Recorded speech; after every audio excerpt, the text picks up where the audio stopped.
Vroom! Changing lanes.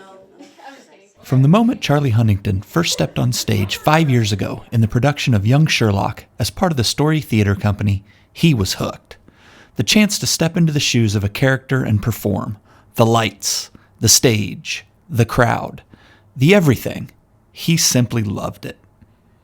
I went there and I made so many new friends. It's just a whole new family and community of people.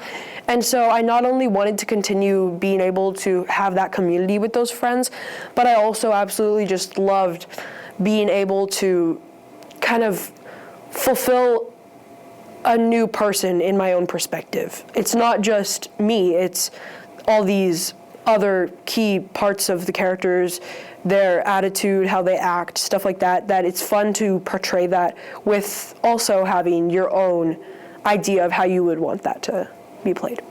Now a 7th grader at Gilbert Middle School and a veteran of theater outside of the school walls, he wanted to bring the fun, the camaraderie, and the love of theater to his classmates who haven't had the same experiences. Introducing the Gilbert 7th Grade Theater Club.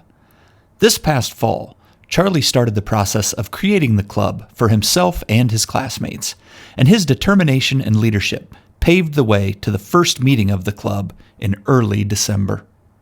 So we had to definitely send out a bunch of Google Forms, making sure that there would be enough interest in it at Gilbert Middle School.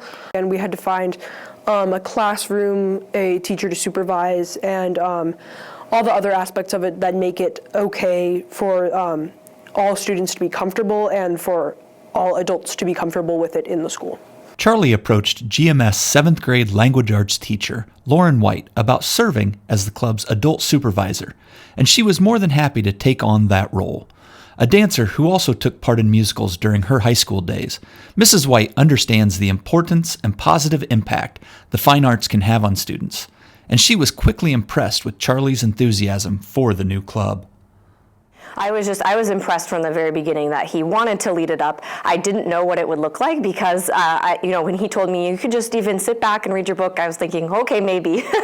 But once we started, that's the first day impressed me so much because he had a little slideshow that said, these are the rules and expectations, and the biggest one was no teasing or making people feel uncomfortable. And that is kind of, I think, where I've seen his biggest leadership is making sure that everyone feels comfortable. And he said that a few times as he spoke. That has been his goal, and to make people feel like opening them up to something that is vulnerable and kind of asks you to put yourself outside the box or put yourself out there. And he's tried to make sure everybody feels comfortable and welcome. Still in its infancy, the 7th grade theater club meets during the lunch period on designated days. The attendance has varied from day to day, but the overall participation has been good. And Charlie is not shy about approaching his classmates to encourage them to attend the club. Like he said, the very first meeting was really well attended. There has kind of been ups and downs from there, kind of based on if we have recess that day and things like that, or friends groups bringing in other people. And so some of the things that he's done, he started with some games and kind of built rules from there, which I felt like was really smart. He started pretty simple and then kind of added in more layers to the games that he had them playing. Above all else, Charlie's main goal of the club is to have fun and share something that has meant so much to him with his fellow students. And he would like to see the theater club expand in the coming years. I would really like to continue the theater club, either doing an 8th grade one as I move up next year, possibly making one after school or before school so that we could do it with all 3 grades. Charlie's hard work and leadership have made a difference, not only in his life, but in the lives of his fellow students. Nice work, Charlie.